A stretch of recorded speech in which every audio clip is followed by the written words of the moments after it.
नमस्कार साथीहरू, म हुँ महेन्द्र ढकाल। तपाईहरुको साथ सुरक्षित सवारी चालक च्यानलमा स्वागत छ। आजको विषय मैले एउटा ल्याएको छु। यथार्थ जीवनमा परेको सवारी चालकलाई, सार्वजनिक सवारी चालकलाई कुन र कति शिक्षाको आवश्यकता पर्छ। यो सधैँभरि माथि यो कानुन बनाउँदाखेरि कहिले 10 पास, कहिले 8 पास, कहिले साधारण लेखपढ, कहिले +2 पास भनेर यो वाद विवाद सधैँभरि वाद विवाद भइरहेको छ। यथार्थ कति चाहिन्छ सवारी चालकलाई शिक्षा भन्ने कुरो त्यहाँ बनाउने मान्छेले कि त पढे लेखेका छन्, उनलाई अनपढको अनुभव छैन, कि त अब अनपढ छन्, त्यो मलाई अप्ठ्यारो परे, मलाई यो नपढेकाले अप्ठ्यारो परिरहेछ भन्ने कुरो त्यो बेला ज्ञान उनीहरूलाई नआएको हुन सक्छ। यी दुईटा कुरा हुन्। अब हामीले कति नै चाहिन्छ, म तपाईहरुलाई मेरो अनुभवमा मलाई परेका, व्यवहारमा उत्रेका सबै कुराको म स्पष्ट जानकारी दिन्छु र तपाईहरुले यसलाई कस्तो लाग्छ विचार गर्नुहोस् र सही र उपयुक्त छ भने सम्बन्धित निकायसँग पुर्याइदिने काम गर्नुहोला। यो भिडियोलाई सम्बन्धित निकायसम्म पुर्याइदिने काम गर्नुहोला। कसैले पनि विरोध नगर्नु। किन त भन्दाखेरि यसमा जस्तै अब सवारी चालकले अब किन विरोध गर्छन् सवारी चालकले भन्दाखेरि हामी यो ड्राइभरै हुन पाइएन। ड्राइभर भन्ने कुरो एउटा 60-70 जनालाई, सवारी चालक भनेको एउटा 60-70 जनालाई सही तरिकाले स्टियरिङ सही तरिकाले निर्देश गरेर, टायरलाई सही तरिकाले बाटोमा हिँडाएर एक ठाउँबाट अर्को ठाउँमा गन्तव्यसम्म पुर्याउन सक्ने, सही सुरक्षित तरिकाले पुर्याउन सक्ने एउटा सवारी चालक हो। यो काम जो कोही त्यहीले गर्नै सक्दैन। जो कोही त्यहीले गर्न सक्ने भएका भए यो पेशा अति उत्तम छ। त्यही भएर अब त्यस्तो सवारी चालकलाई हामीले घृणाको दृष्टिले हेर्छौं र नराम्रो व्यवहार, अनपढ भन्छौं। म तपाईहरुलाई कसैले पनि विरोध नगर्नु होला। मैले मेरो अनुभवले के देखेछ भने जस्तै हवाई जहाज र तलको गाडी दुईटा बराबर देख्छु मेरो दृष्टिले। मात्र हवाई जहाज आकाशमा उड्छ भने गाडी जमिनमा घुर्छ, त्यति फरक हो। उसलाई 5 वर्ष, यो 7 दिन, कति फरक छ। अब किन लाग्यो त समय भन्दा उनलाई धेरै कुराहरू पढ्न, धेरै कुराहरूको ज्ञान लिन पर्ने छ, धेरै कुराहरू सिक्न पर्छ भनेर त्यही भएर उनलाई धेरै वर्ष लाग्यो पढ्नलाई। यसलाई थोरै ज्ञान छ, त्यही भएर हामीले 7 दिनमा गाडी चलाउन जाने भयो भने हामीले अरू ज्ञानहरू हामीले यसमा सिकाइछौँ र जान्न पर्छ भन्ने हामीसँग धारणा भएन, त्यही भएर दुर्घटना भएको। अब हामीले शिक्षा कति चाहिन्छ, के चाहिन्छ भने मेरो अनुभवले शैक्षिक शिक्षा र व्यवहारिक शिक्षा, सार्वजनिक चालकलाई यी दुईटै ज्ञानको आवश्यकता छ। जस्तै अब शैक्षिक शिक्षामा किन, केका लागि र कति स्पष्ट पार्न चाहन्छु। किन चाहियो त भन्दाखेरि स्पष्ट, छिटो, चाँडो पढेर बुझ्नको लागि चाहियो है बुझ्न। अब अर्को केका लागि चाहियो त भन्दाखेरि यात्रुहरू, सवारी साधनका कागजपत्र, यातायात पाटीहरू पढ्न। अनि अब कति चाहियो, +2 पास वा 10 पास र यान्त्रिक ज्ञान पास र अन्तर्राष्ट्रिय भाषाको ज्ञान हुनु पर्यो। यति चिज चाहियो। अब मैले 10 पास ल्याएँ। अब हामीलाई किन चाहियो त भन्ने कुरामा मुद्दामा आए, म थोरै डिस्कस गर्न। स्पष्ट, छिटो, चाँडो पढेर बुझ्न। अब हामीले गाडी चलाउँदै गर्दाखेरि स्पष्ट र चाँडो पढ्न सकिएन भने के हुन्छ भन्दाखेरि जस्तै बोर्डमा लेखेको छ, हामी चलाउँदै गर्मा साइनबोर्डमा लेखेको वा यातायात नियम दिएको त्यहाँ लेखेकोमा तपाईहरू 50 मिटर परै बस्नुस्, 50 मिटर भन्दा नजिक नआउनुस् है भनेर लेखेको छ भने यदि टाढैबाट पढ्न सकिएन भने वा 50 मिटर तले धेरै भने 20 मिटर जतिमा पढिसक्न पर्यो। 20 मिटर 50 मिटर भित्र पढिसक्न पर्यो। के स्पष्ट ठुला अक्षर छन् त्यति चाँडो पढिसक्न पर्यो। अब यदि पढ्न जान्दिएन, साधारण लेखपढ गर्ने मान्छेले स्पष्ट छिटो र चाँडो पढ्न सक्दैन भनेपछि अब त्यो व्यक्ति पढ्नु पर्यो। अब छिटो चाँडो पढ्न सकेन भने के हुने भयो त भन्दा गाडीलाई लिएर उही गएर लाने भयो, उही नजिकै लिएर रोक्ने भयो, रोकेर अनि बल्ल पढेर अनि बल्ल जाने भयो वा त्यो कामै गर्ने भयो, सुई सुई जाने भयो। हो कि हैन? अब मान्नुस् त्यहाँ तपाई 20 मिटर पर रोक्नुस्, 20 मिटर भन्दा पहिले त नआउनुस् वा यहाँ बम राखिएको छ, डिस्पोजल चिज छन्, नजिक आउनु भयो भने दुर्घटना हुन सक्छ भनेर लेखेको छ भने त के भयो? गयो। हो त्यही भएर एउटा हामीलाई त्यसरी स्पष्ट र चाँडो पढ्न जान्न पर्यो र त्यो के लेखिएको छ भनेर बुझ्न पनि पर्यो। त्यो बुझ्नको लागि 10+2 पास गरेपछि मात्रै अब अलिकति बुझ्न सकिन्छ जस्तो लाग्छ। अब म पनि पढाएको छैन, त्यही भएर म आफ्नो अनुभव प्रस्तुत गरेको हो। चाहिने रहेछ, न त्यो पढ्न सकिएन भने गइयो के सोध्न पर्ने रहेछ। है त्यहाँ के लेखेछ हेर, त्यहाँ पढिदिनुस् त के छ। अब त्यो भनिन्जेल त गाडी त गइसक्ने भयो नि, के गाडीलाई कम गर्न पर्यो। त्यस्तो व्यवहार हुने भयो। त्यही भएर पढ्न पर्ने रहेछ र स्पष्ट। अब हाम्रो नेपालमा अहिले त +2 पास गर्ने नेपाली त राम्रोसँग खर्र पढ्न नै सक्दैन, अल्मलिन्छ भने त साधारण पढ्नेले कसरी पढ्ला? हो कि हैन? त्यही भएर हामीलाई अब यो 10 वा +2 पास होइन, स्पष्ट र खर्र पढ्न, चाँडो पढ्न सक्ने हुनु पर्यो। +2 नै पास गर्नु परेन, 10 प्लस पास पढ्न परेन, साधारण पढे पनि पढ्नको कुरो भएन, स्पष्टसँग छिटो र चाँडो पढेर बुझ्न सक्ने हुन पर्यो। त्यसको लागि +2 पास नभइकन सम्भव छैन। त्यही भएर अब यात्रुहरू यो त बुझिहाल्नु भयो किन पढ्ने रहेछ। अब यात्रुहरू यही यात्रुहरू छ, किन पढ्ने किन फेरि यात्रुहरूको लागि रहेछ त भन्नुला फेरि। अब यात्रुहरू सवारी, अब सवारी चालकलाई यो मेरो ठाउँ म यहाँ जाने हो, यहाँ हेर यो ठाउँमासम्म कहाँ कसरी जाने हो भनेर तपाईलाई सोधिदियो भने अब तपाईँ हामीले पढ्न जान्दिएन। हो कि हैन? हामीलाई अब यो थाहा नभएपछि जान पर्यो अन्त, ए अन्त जानु पर्यो, ए अन्त जानु पर्यो, त्यसलाई थाहा छैन फेरि ए अन्त जानु पर्यो। अब के गर्नु पर्यो? पढाइ लेखा मान्छे खोज्न जानु पर्यो। हेर्नुहोस् त बिचरा कति बिचिल्ली भयो, टाइम लस भयो। हो त्यो नहोस् भनेर हामीलाई पढाइको अति आवश्यकता छ। यी व्यवहारमा ज्ञान भयो, यी व्यवहार यो हामीले बेहोरिसकेको हो कि। त्यही भएर अब चाहियो, आवश्यकता छ स्पष्ट र खर्र पढ्न सक्ने जे चिज पनि हैन। जस्तै अब कति चाहियो त भन्दाखेरि यान्त्रिक ज्ञान, अन्तर्राष्ट्रिय भाषा पनि जान्न पर्यो कि सवारी चालकले त, क्लियर हुन पर्यो। अब कुनै विदेशी मान्छे आएर सोधियो, हो कि हैन? अब ट्याक्सीमा आयो, अब ट्याक्सीमा आएछ यो ठाउँ कहाँ हो, अब के कुरा गर्छ थाहै छैन यार, भन यस भन, अनि लिएर हिँडो, अनि सोध्दै सोध्दै हिँडो।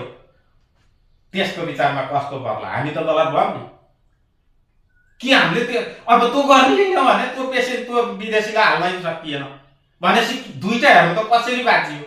एउटा हालियो थाहा छैन, सोध्दै सोध्दै गइयो, कति अप्ठ्यारो भयो त्यो पर्यटकलाई। अब त्यसलाई अप्ठ्यारो भयो, अर्को त्यसलाई अब म त बुझिनँ भनेर हिँड्यो, छोडेर हिँडिन्छ के, छोडेर हिँडियो हामी त। हिँडेपछि अब त्यो पर्यटकले के सोध्छ, यो मलाई लगेन यसले, कस्ता रहेछन् ड्राइभर, नकारात्मक असर पर्यो, सबैलाई परिरहेको हो कि यो।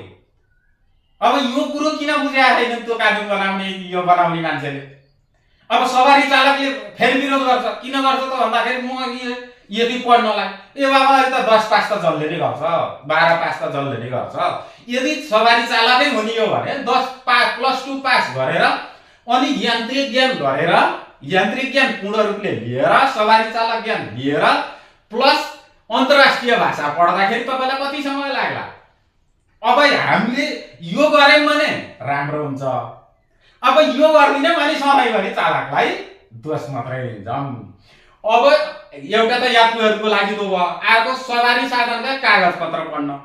अब हामीले त कति कुरा अब हामीले सोध्न जानु पर्यो के, लाइसेन्स यार मेरो रिन्यू गर्ने, मेरो कहिलेसम्म नवीकरण गर्ने रहेछ टाइम हेरिदिनु त। अब हरियो किताबलाई सोध्न पर्यो, यो गाडीको हरियो किताबमा के लेखेको छ, यो धुवा पास कति समयमा, यो इजाजत पत्र कति समयमा फेल हुने रहेछ, अरूलाई सोध्न जानु पर्ने भनेपछि हामी पढ्न नपर्ने अनि अरूलाई सोध्न, हामीलाई पढ्न पर्दैन भन्ने अनि जाने कि त्यो सोध्न अरूसँग सोधेर, त्यो पनि हुन भनौँ, त्यो आफै सक्षम भएपछि सही भइहाल्छ। अब यातायात पार्टीहरू पढ्नलाई त अब यातायात पार्टीहरू जस्तै राखिएको छ, मैले अघि नै भनिसकेँ। यसमा यति ज्ञानको हामीलाई सवारी चालकलाई स्पष्ट, सार्वजनिक सवारी चालकलाई यो शैक्षिक शिक्षा चाहियो, स्पष्टसँग खर्र पढ्न पर्ने। अब साधारण लेख पढ गरेर नि स्पष्ट पढ्न सक्छ भन्नु होला, त्यो गर्दाखेरि स्पष्ट पढ्छ कि पढ्दैन भनेर परीक्षा लिन पर्यो, सर्र खर्र पढ्न सक्ने परीक्षा तो लिन पर्यो, नत्र +2 पास हुनै पर्यो। र यान्त्रिक ज्ञानलाई फेरि यान्त्रिक ज्ञान भनेको सबै कुरा एउटा सवारी साधन। ल तपाईहरुले भन्नुस् त, ल तपाईहरुले हेर्नु भएको होला भिडियो, एकजनाले हेर्नु भएको छ भने तपाईले मोटरसाइकल चलाउनुहुन्छ या गाडी चलाउनुहुन्छ या डिजेल इन्जिन चलाउनुहुन्छ, पेट्रोल इन्जिन चलाउनुहुन्छ भने तपाईले हालेको पेट्रोल कसरी सकिन्छ भनेर त थाहा हुनु पर्यो। ल भन्नुस्, तपाईलाई थाहा छैन, अब त्यति चाहिँ थाहा हुनु पर्यो। हो, यस्ता कुरा यान्त्रिक ज्ञानमा पर्छन्। अब अन्तर्राष्ट्रिय भाषा त त्यसका लागि पढिहाल्न पर्यो। अब आयो व्यवहारिक शिक्षा। यात्रुहरूसँग किन पढ्ने त भन्दाखेरि, किन व्यवहारिक शिक्षा चाहियो त भन्दाखेरि हामी यात्रुहरूसँग सधैँभरि ट्याकल गरिरहन्छौँ। हामी सधैँहरू के गर्छौँ, यात्रुहरू कुन कस्ता, हरेक यात्रु एउटै हुँदैन हो कि हैन, हरेक यात्रु अलग अलग हुन्छ। हो, त्यस्तासँग कस्तो व्यवहारमा कसरी हामी व्यवहारमा उतार्ने, कसरी हामीले त्योसँग सही तरिकाले बोल्न जान्न पर्यो। अब नरम, भद्र र मिजासिलो भएर बोल्न, केका लागि नरम, भद्र र मिजासिलो भएर बोल्न, सही र राम्रो बुझाउन र इमानदार हुन, कर्तव्यनिष्ठ भई काम गर्न। हामीले यी सिकाउँदैनन्। किन सिकाउँदैन? अब यो त अब के भइरहेछ भने यी त मान्छेमा आफै जान्न पर्ने हो, आफै आउनु पर्यो। हो, यो आफै आउनु पर्यो भन्ने कारणले गर्दाखेरि हाम्रो यो सबै सिस्टम पत्रिकामा आउँछ, फलाना ड्राइभरले यो व्यवहार गर्यो, फलाना गाडीवालाले यति बढी पैसा लियो, फलाना गाडीले चाहिने भन्दा बढी पैसा लियो, फलाना ड्राइभरले चाहिने भन्दा पेसेन्जर बढी हाल्यो।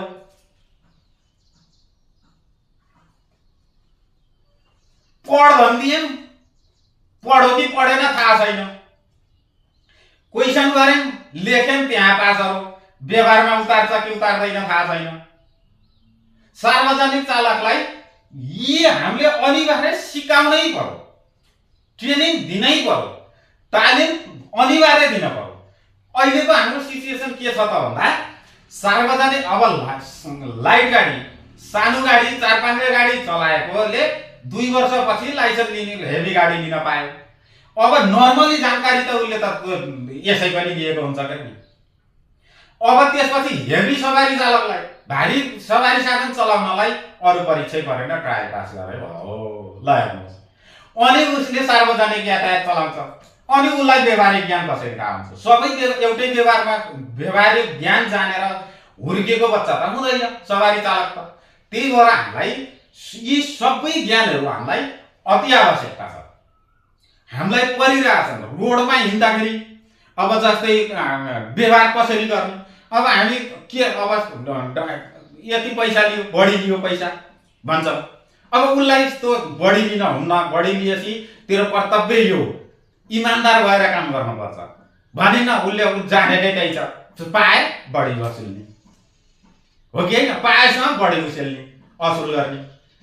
अनि अब ड्राइभरले जान्न पर्यो, अब सोधो, केही सोध्यो भने मलाई थाहा छैन, यात्रु अनि व्यवहार, अनि उसलाई सिकाउनु पर्यो नि। तपाईँले कसैले केही सोध्यो भने तपाईँले सही तरिकाले, यसरी तपाईँको कर्तव्य हो, तपाईले केही यात्रुहरूले सोधे, चर्को बोले भने तपाईँ नरम भएर बोल्ने, तपाईँलाई नरम तरिकाले प्रस्तुत हुनुपर्छ भनेर सिकायो कसले?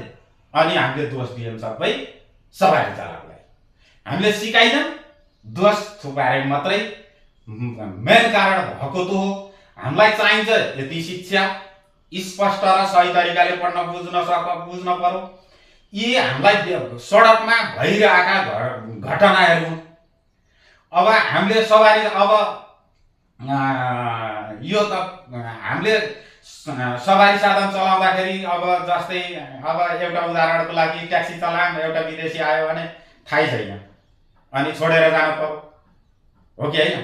त्यही भएर हामी सबै कुरा हामीले यो व्यवहारिक ज्ञान र शैक्षिक शिक्षा यतिको हामीलाई अति आवश्यकता छ। यो तालिम हुन जरुरत छ। कसलाई? सार्वजनिक सवारी चालकलाई। यो पहिला तालिमको व्यवस्था गर्न पर्यो, अनि बल्ल लाइसेन्स दिन पर्यो। यो तालिम दिएको छ कि छैन भनेर ध्यान दिन पर्यो। हेभी सवारी चालक त अहिले त हामीले त मेरो पालामा पनि मैले लाइटको लाइसेन्स निकालेँ, अनि केही भएन अनि हेरेको कम गरेँ, लाइसेन्स निकालेँ भनेपछि मलाई त यो ज्ञान त दिइएन कसैले। हो मैले जाने होला, म त व्यवहारमा पढ्दै गएपछि बल्ल सिकेँ। हामीलाई त अब के छ त भन्दाखेरि पढ्दै अब एकदम 20 वर्ष 25 वर्ष चलाइसकेपछि बल्ल नरम हुन थाल्छ। बल्ल सवारी चालक उसले बुझ्यो नि, 20-25 वर्षसम्म चलाइसकेपछि बल्ल बुझ्यो, अनि बुढो पनि भयो। बुढो भएपछि त्यसै नरम हुन्छ। सुरुमा अभद्र व्यवहार, ड्राइभरले अभद्र व्यवहार गर्यो, यस्तो गर्यो, नराम्रो गर्यो, त्यसलाई दोष दिने होइन। हामीले सही तरिकाले शिक्षा दिन पर्यो, अनि बल्ल हामीले उनीहरूलाई दोष लगाउने ठाउँ छैन। अब यो कस्तो लाग्यो तपाईँहरूलाई? यो उपयुक्त लाग्यो र राम्रो लाग्यो? यो आवश्यकता छ हाम्रो सार्वजनिक सवारी चालकलाई। यी कुराहरू आवश्यकता छ भने कृपया यो भिडियो सम्बन्धित निकायसम्म पुर्याइदिनु होला। किन त भन्दाखेरि यी चाहिन्छन्। अब यो बोल्ने मात्रै हो, न ड्राइभरलाई चाहिन्छ न ती बसेका टाउकेहरूलाई चाहिन्छ। टाउकेहरू भन्छन् नि, जुन कानुन बनाउनेलाई चाहिन्छ होइन। अब कानुन बनाउने पनि अनुभवी प्राप्त होला नि, के थाहा तिनीहरूलाई यो कुरो विषयमा थाहै छैन कि, ध्यानै पुगेको छैन कि यो चाहिन्छ भन्ने हो। त्यही भएर यो सकेसम्म तपाईहरुलाई उपयुक्त लाग्यो, सार्वजनिक सवारी चालकलाई यदि शिक्षा अनिवार्य छ भन्ने चाहनुहुन्छ भने कृपया साझा गरिदिनु होला, शेयर गरिदिनु होला। र अर्को कुरो सब्स्क्राइब लेखेछ त्यहाँ तलपट्टि, त्यसलाई सब्स्क्राइब गरिदिएर यस्ता भिडियोहरू आउँदाखेरि ताकि तपाईहरुलाई चाँडै आओस्, र लाइक पनि गरिदिनु होला। हुन्छ, आजलाई यति नै।